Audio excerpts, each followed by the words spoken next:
Hello guys, और आज हम लोग दोबारा से इंटरव्यू लेंगे अभिषेक मौर्य जी का। तो आज हम लोग इनसे बहुत ही करियर से रिलेटेड क्वेश्चन पूछने वाले हैं। हमारे करियर मतलब अगर मुझे डॉक्टर बनना रहेगा तो मैं क्या कर सकती हूँ? अच्छा, तो तुमको डॉक्टर बनना है? हाँ। तो देखो, डॉक्टर बनने के लिए तो पहले तुम्हें पढ़ना पड़ेगा, ठीक है? कम से कम अभी तुम किस क्लास में हो? 4th क्लास में। सॉरी, 5th क्लास में। अभी तुम प्रमोट हो गई 5th क्लास में। हाँ। तो तुमको जो है पढ़ना है जब तक तुम क्लास 11th में ना चले जाओ, ठीक है? क्योंकि जब हम 9th 10th तक पढ़ेंगे ना, हम कॉमन सब्जेक्ट पढ़ेंगे, ठीक है? और जब हम क्लास 11 12th में जाते हैं हाँ। तो अलग अलग चीजें हम चूज करते हैं स्ट्रीम। जैसे कोई मैथ चूज करता है, मैथ के साथ फिजिक्स और केमिस्ट्री, कोई बायोलॉजी चूज करता है, बाकी लोग कॉमर्स लेते हैं, ठीक है? हाँ। तो बाकी लोग ह्यूमैनिटी के सब्जेक्ट लेते हैं, हिस्ट्री वगैरह। हाँ। तो तुमको पीसीबी लेना पड़ेगा, यानी फिजिक्स केमिस्ट्री और बायोलॉजी, है ना? और एक पीसीएम भी होता है। हाँ। Physics chemistry maths. हाँ बिल्कुल ठीक है। तो तुम्हें क्या पढ़ना पड़ेगा? पीसीबी, ठीक है? तो और क्या हो, और बताओ, और क्या जानना तुम्हें? बायोलॉजी इतनी इम्पोर्टेंट क्यों होती है? क्योंकि बायोलॉजी में हम लिविंग थिंग के बारे में पढ़ते हैं, और हम लोग भी लिविंग थिंग्स हैं, और हम लोग अक्सर बीमार पड़ते हैं। तो बीमार पड़ते हैं तो हम लोगों को दवा लेनी पड़ती है, जिससे हम लोग फिर दवा खा के सही होते हैं। तो ये दवा हम ऐसे नहीं ले सकते कि कोई भी चीज खा लें। तो बायोलॉजी में हमें पढ़ाया जाता है कि हमारी बॉडी कैसे काम करती है, वो किन चीजों से बनी है, हम क्या खा सकते हैं, क्या चीज हमारे खाने के काम आता है, क्या चीज हमारी दवा होती है। तो जब हमें ये बात पता हो जाएगी तब हम दवा खुद भी ले सकते हैं और दूसरों को दे सकते हैं। तो इसीलिए एक डॉक्टर पढ़ता है, वो हमारे बॉडी के बारे में पढ़ता है, हमारे बॉडी में कौन से केमिकल हैं, क्योंकि दवा भी एक केमिकल होती है। तो उसे केमिस्ट्री भी पढ़ाया जाता है कि जब हम केमिकल खाएंगे तो हमारे बॉडी में क्या करेगा। और इसके अलावा हमें फिजिक्स पढ़ाई जाती है, क्योंकि बहुत सारे केमिकल फिजिक्स के रूल के हिसाब से चलते हैं। इसीलिए एक टेस्ट हमें देना पड़ता है जो पीसीबी, फिजिक्स केमिस्ट्री बायोलॉजी पे होता है ना? उसी को हम लोग नीट बोलते हैं, नीट का एग्जाम। तो नीट का एग्जाम ना एक एंट्रेंस एग्जाम है। जब बच्चे उसे निकाल लेते हैं तब उनका एडमिशन हो जाता है मेडिकल कॉलेज। मेडिकल कॉलेज वो जगह होती है जहां डॉक्टर बनने की पढ़ाई की जाती है। लेकिन इसमें डॉक्टर के अलावा और भी चीजें होती हैं, जैसे नर्सेज होती हैं और दूसरे जो टेक्नीशियंस होते हैं जो तुम्हारा ब्लड नहीं निकालते हैं, कभी सोनोग्राफी करते हैं, ये देखा होगा ना। और भी हॉस्पिटल में लोग होते हैं तो उनकी भी पढ़ाई होती है। बट ये सब लोग पीसीबी सब्जेक्ट से ही आते हैं। तो तुमको पढ़ना है फिर ये सब? हाँ। तो और क्या जानना तुम्हें, बताओ? बायोलॉजी को साइंस में क्यों रखा गया है? क्योंकि वो मतलब बायोलॉजी साइंस में क्यों ब्रांच बनी है एक? बायोलॉजी देखो, जो साइंस है ना उसका एक बड़ा सब्जेक्ट का नाम है नेचुरल साइंस। मतलब जो नेचर की चीजों का स्टडी करता है उसके बारे में पढ़ते हैं। तो नेचर में हमारे 2 टाइप की चीजें हैं, जैसे तुमने पढ़ा होगा ना, लिविंग है, नॉन लिविंग। तो आधी चीजें लिविंग है, आधी नॉन लिविंग है।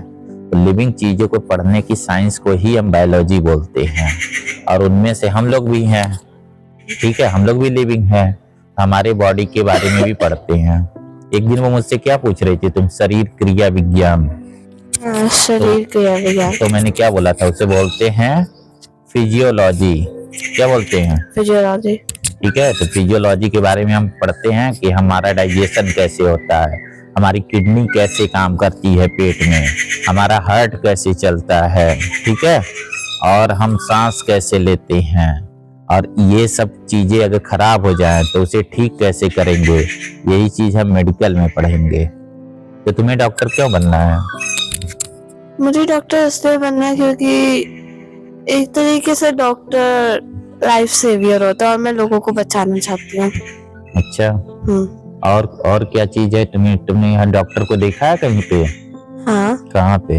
हॉस्पिटल्स में देखा है, बहुत और भी जगह देखा है। तो कैसा उनका काम तुम्हें अच्छा लगता है? हाँ, अच्छा लगता है, लेकिन वो जहाँ काम करते हैं वहाँ दवाइयों की सिर्फ स्मेल आती है। तो दवाइयों के लिए तो वो करेंगे, वो दवाएं तो देंगे। तुम्हें कौन सा डॉक्टर बनना है? छोटे बच्चों वाला? साइकोलॉजिस्ट। साइकोलॉजिस्ट डॉक्टर नहीं होता, साइकेट्रिस्ट होता है। सॉरी, हाँ साइकोलॉजिस्ट। वो किस टाइप का डॉक्टर होता है तुम्हें पता है? वो जो माइंड के बारे में वो करते हैं। वो क्या होता है माइंड? माइंड हमारा एक तरीके से हम कैसे सोचते हैं वो होता है। हमारी पर्सनालिटी, हाँ, हम कैसे personality। सोचते हैं, कैसे बिहेव करते हैं, उसको हम लोग माइंड कहते हैं। हाँ। और माइंड है कहाँ हमारा? ब्रेन के अंदर। हाँ, ब्रेन के अंदर है ना। अब ब्रेन कहाँ है? ब्रेन हमारे यहाँ खोपड़ी में है। तो माइंड को तुम उसमें से निकाल पाओगे कि नहीं? नहीं, हम क्यों? नहीं निकाल सकते। क्यों? माइंड एक तरीके से सोचने वाली चीज है। हमारी पर्सनैलिटी, हमारे दिमाग के अंदर क्या चले वो होता है माइंड।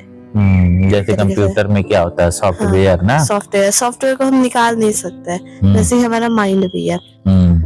हाँ, लेकिन हम उसको ठीक कर सकते हैं बाहर से ही। कैसे? जैसे बहुत सारे मैंने देखा है कि वो जो डॉक्टर होते हैं माइंड के, वो लोग जो पेशेंट होते हैं जिनके दिमाग के साथ कोई दिक्कत होती है, लोग उनसे बात करके उनको ठीक करते हैं। और मतलब थेरेपीज भी होती है ऐसी। और मुझे ये ज्यादा पसंद इसलिए है क्योंकि ये काम थोड़ा इंटरेस्टिंग होगा, अलग अलग तरीके के लोगों से मिलना। लेकिन उसको करने के लिए पहले तुम्हें माइंड के बारे में, बॉडी के बारे में सब कुछ पढ़ना पड़ेगा। हाँ।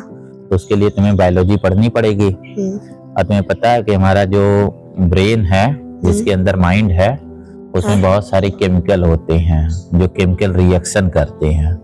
उसी से हम लोगों से कैसा हम बोलेंगे, कैसे हम गुस्सा करेंगे, खुश होंगे, ये सब केमिकल रिएक्शन होता है। पता है तुम्हें ये बात? नहीं, तो हाँ, सुन लिया। तो इसीलिए हमको तो मतलब हमारा भी अंदर वो सब चलता रहता है। जैसे कैसे एक कंप्यूटर के सॉफ्टवेयर चलाने के लिए उसमें इलेक्ट्रिसिटी होती है, हाँ। वैसे ही हमारे बॉडी का एक पार्ट ब्रेन है ना, जिसके अंदर माइंड है। हाँ। तो उसके अंदर केमिकल रिएक्शन होते रहते हैं और उसके अंदर बहुत सारा करंट दौड़ता है सर्किट में। तो मतलब एक बात बताइए, अगर हमें गुस्सा आएगा तो हमारे दिमाग के अंदर क्या हो रहा होगा? अभी एक केमिकल रिलीज होता है जिससे हमें गुस्सा आता है, उसका नाम है एड्रेनलिन। तुम्हें पता है वो केमिकल कहाँ पे होता है? कहाँ पे? वो हमारी किडनी के पास एक ग्लैंड होती है, यहाँ पीछे जो है ना, ये पेट के पीछे हमारी किडनी होती है। और वहाँ पे ऐसे दो बड़ी किडनी होती है, उसके ऊपर कैप जैसी स्ट्रक्चर होती है, उसमें जो है एक हार्मोन होता है एड्रेनलिन। और अगर वो जो कैप जैसा आपने जो ऑर्गन बताया है वो ना हो तो क्या होगा? वो ऐसा नहीं होगा कि ना हो, वो बहुत जरूरी ग्लैंड है। उससे हम जो है गुस्सा हम इसलिए करते हैं कि गुस्से में हम बहुत पावरफुल हो जाते हैं। तो जैसे हम जब जंगल में थे, जैसे कोई जंगली जानवर है, तो जब कोई उसे परेशान करता है तो अटैक करता है।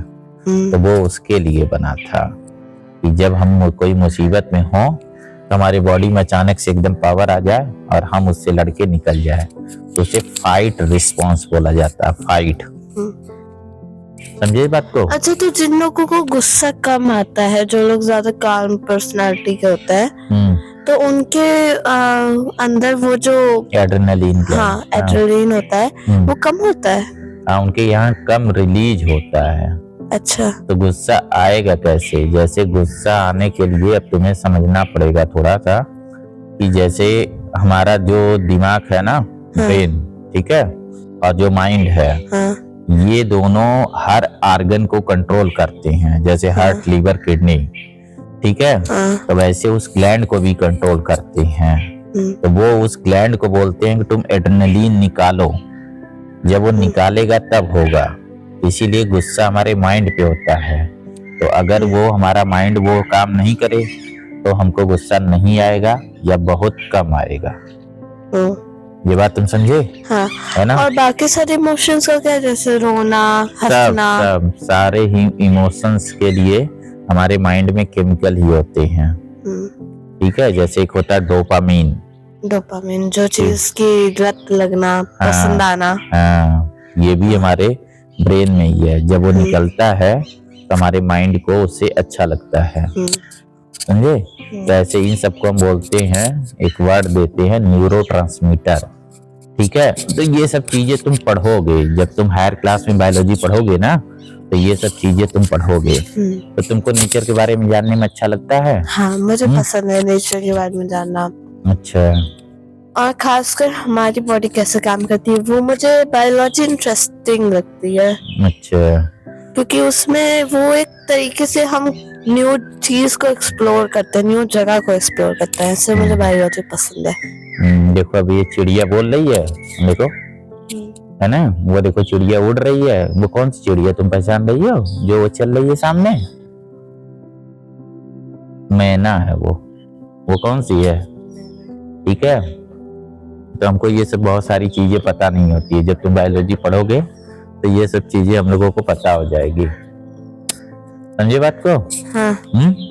तो तुमको कैसा लगा, ये बातें समझ में आई? और कुछ तुमको जानना है वो मेडिकल करियर के बारे में? मेडिकल करियर से तुम क्या क्या करोगे? तो लेकिन तुमको पढ़ना बहुत पड़ेगा उसमें। वो बात ठीक है, लेकिन मैं और भी करियर्स के बारे में जानना पसंद करूंगी। कौन सा? जैसे इंजीनियरिंग के लिए हमें कौन सा सब्जेक्ट पढ़ना होगा, क्या करना होगा? इंजीनियरिंग के लिए इंजीनियरिंग में मेन सब्जेक्ट होता है मैथ और फिजिक्स, और उसके साथ केमिस्ट्री भी पढ़ते हैं, तो उसी को तो हम पीसीएम बोलते हैं। ये सब चीज क्लास 11-12 में होता है। तो जब तुम क्लास 11-12 में जाओगे तो तुमको बहुत सीरियस पढ़ना पड़ेगा ताकि तुम वहाँ सेलेक्ट हो पाओ।